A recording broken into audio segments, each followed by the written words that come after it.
அனைவருக்கும் வணக்கம். நான் திருப்பூர்லேருந்து பிரசன்ன ஜோதிட ஈஸ்வரிராஜுங்க. நம்ம இந்த பதிவில் பார்க்க போகிறது என்னென்னா, ஜோதிடம் உண்மையா? அதாவது நிறைய பேர்த்துக்கு ஒரு சிலர் சொல்லுவாங்க, நாங்கள் ஜோதிஷியமே பார்க்க மாட்டோம்பாங்க. நிறைய அரசியல்வாதிகளும் சொல்லுவாங்க, எங்களுக்கு அதுக்கு சம்மந்தமே இல்லை அப்படிம்பாங்க. நிறைய தொழில் வச்சு நடத்தக்கூடியவங்களும் சொல்லுவாங்க. ஆனால் அவங்கெல்லாம் உபயோகப்படுத்துறது, யூஸ் பண்ணுறது எல்லாமே ஒரு ஜோதிடர் அணுகி தான் அவங்க செய்வாங்க.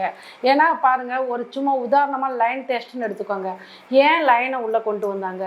அந்த பேரிச்சம்பழங்கிறத விளம்பரம் கொடுத்துட்டு போகலாம்ல. லைன் டெஸ்ட்டுன்னு ஏன் கொண்டு வந்தாங்க? அவங்க ஜாதகத்தில் சிம்மம் கண்டிப்பாக சம்மந்தப்படும், அல்லது சிம்மம் வீட்டில் 10ஆம் இடமாக அவங்களுக்கு சிம்மம் அமையும், அல்லது அந்த சிம்மத்தில் 10ஆம் அதிபதியாக தான் சம்மந்தப்பட்டிருப்பார், அல்லது இவங்களோட யோகி அந்த சிம்மாதிபதியாக இருந்திருப்பார், அல்லது இவங்க பிறந்திருக்க அந்த கரணம் நாதன் சிம்மம் சம்மந்தப்படும். இப்படி ஏதாவது ஒரு தொடர்பு கண்டிப்பாக வந்தே ஆகும். இல்லாமல் அவங்க ஜோதிடம் ரீதியாக அவங்க அந்த சிம்பிள் யூஸ் பண்ண மாட்டாங்க, அந்த பெயர் வைக்க மாட்டாங்க.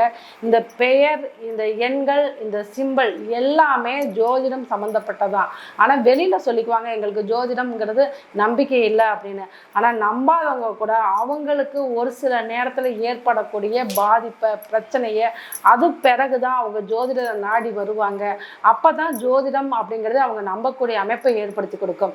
எப்படியா என்னதான் பணம் பொருள் இருந்தாலும் அவங்களுக்கு மனம் அமைதி பெறணும் அப்படின்னா கண்டிப்பாக ஒரு ஜோதிடரை நாடத்தான் செய்வாங்கங்க.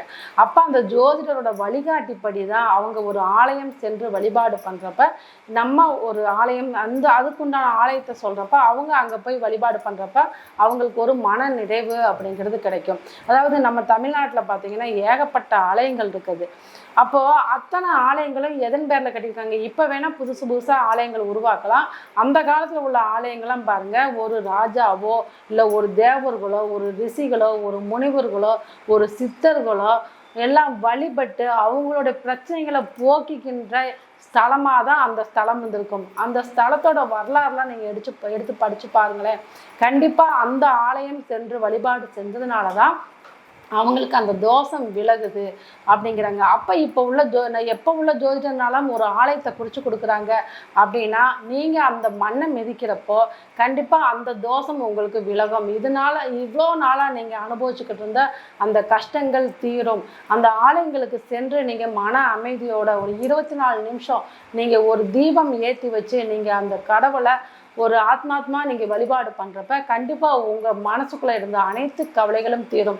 நீங்கள் என்ன நோக்கத்துக்காண்டி அந்த ஆலயம் சென்றிருக்கீங்களோ அந்த நோக்கம் உங்களுக்கு விரைவில் கைகூடும். இதெல்லாம் ஜோதிடம் உண்மை இல்லை அப்படின்னு சொல்கிறவங்க அனைத்து பேருமே ஒரு காலகட்டத்தில் கண்டிப்பாக அவங்க ஜாதகத்தை எடுத்து பார்க்காம இருக்க மாட்டாங்க, ஒரு ஜோதிடரை அணுகாமல் இருக்க மாட்டாங்க.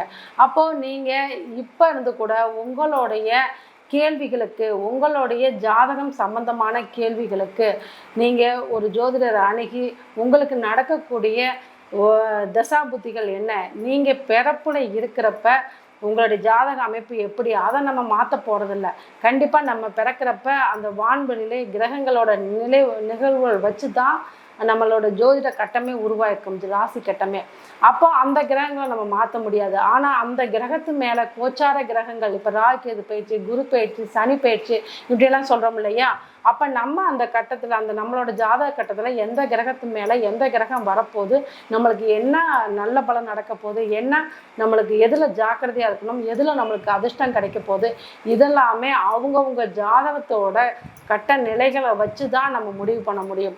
அப்போ இதுவரை ஜோதிடம் உண்மையா பொய்யான்னு நிறைய பேர்த்துக்கு கருத்து வேறுபாடு இருக்கும்.